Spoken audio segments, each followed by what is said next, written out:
Dear Manoy R.R. Sa dili pa nako sugdan kining akong kaagi, duguti ako sa pagpaila sa akong kaugalingon. Ako di ay si Alex nga taga Dipolog City. Ug aron masabtan nyo ang tanan, ingon ani ang dagan sa akong kinabuhi.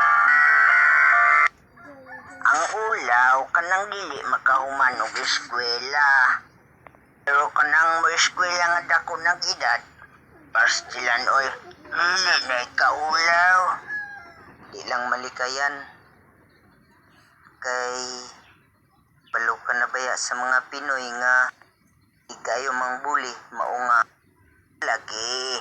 Pero og magpadayon nang ingon ana, unsahon man imong pag-human og eskwela, andoy man ka nga mahimong profesional.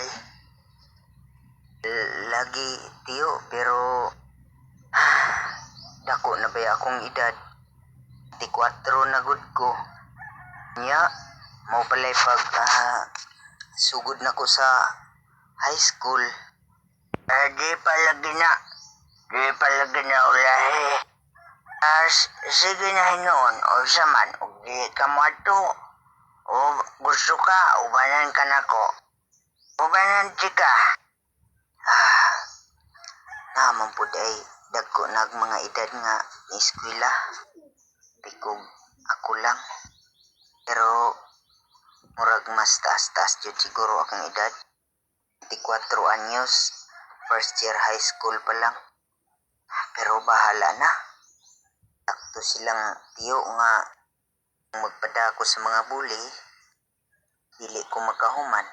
Total, kumaning kinabuhi. Gusto, manamday ko kaon sa akong paniud to.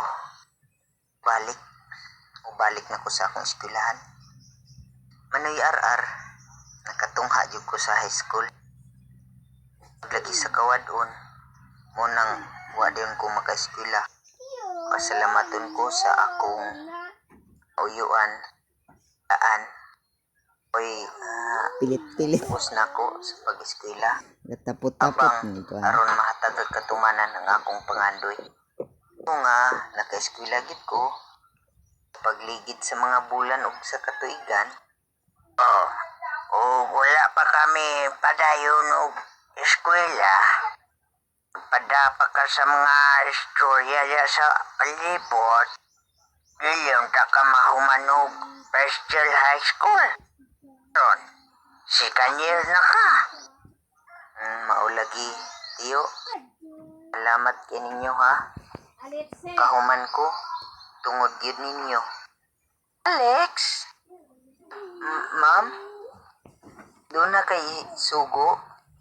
Yes, katong garden dito sa Luyo. Atong room? Ikaw nalay maintain ato ha? Masaligan ako. Saligan ako din he. Kabalo na ka